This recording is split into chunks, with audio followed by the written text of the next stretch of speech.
గత కొన్ని వారాలుగా సోషల్ మీడియా ప్లాట్ఫామ్స్లలో, యూట్యూబ్ ఛానల్స్‌లలో నడుస్తున్నటువంటి శివాజీ మరియు అనసూయల వివాదం ఎట్టకేలకు 73 మంది మీద ఎఫ్ఐఆర్‌తో ఇది ఒడిసిపోయిన కేసు లెక్క తయారైనట్టుగా ఇక్కడ కనబడుతున్నది. ఇకనైనా వీళ్ళు ఎవరి ఇష్టాలు వాళ్లకు, వాళ్ళ పరిధి మేరకు గనక ఉన్నట్లయితే ఎవరు ఏమి మాట్లాడడానికి వీలుండదు. అది కూడా 4 గోడల మధ్యను.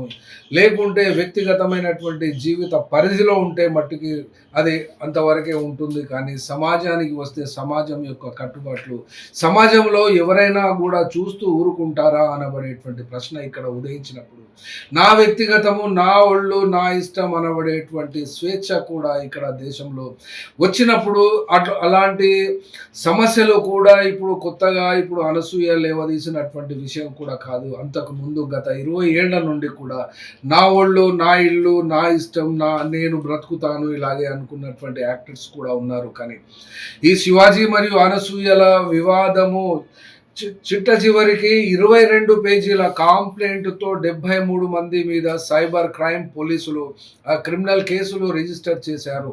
ఇందులో చెప్పవలసినటువంటి అంశాలు బిఎన్ఎస్ మరియు ఐటీ సెక్షన్స్ కింద ఉన్నవి. బిఎన్ఎస్ కింద చూస్తే 351 అండ్ 350కి సంబంధించిన నేరపూరిత బెదిరింపులు మరియు పరువు నష్టం, 75 అండ్ 79 లైంగిక వేధింపులు మరియు మహిళల గౌరవానికి భంగం కలిగించడం. తర్వాత ఐటీ చట్టం 66E మరియు 67 ప్రైవసీల ఉల్లంఘన మరియు అశ్లీల కంటెంట్ను అప్లోడ్ చేయడం.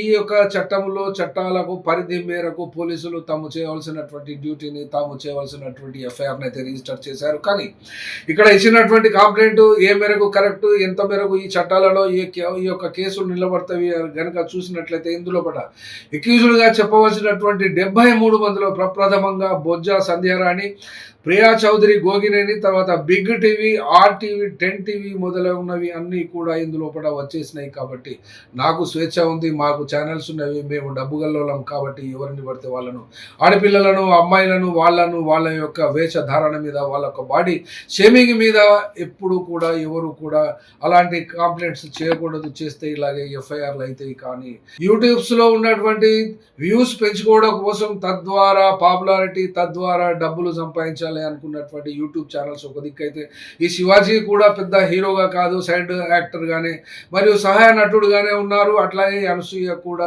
హీరోయిన్గా కాకుండా సహాయ నటిగానే ఉన్నారు. కాబట్టి వీళ్ళు నోరు పారేసుకోవడం మూలన, ప్రతిచర్య తీసుకోవడం మూలన వీళ్ళకి ఏమైనా సినిమా అవకాశాలు వస్తే డైరెక్టర్స్ ఇష్టపడి ఏమైనా ఇవ్వగలిగితే ఇవ్వవచ్చు. ఈ యొక్క వివాదము, ఈ యొక్క ప్రచారము, ఈ యొక్క ఎఫ్ఐఆర్స్ ద్వారా.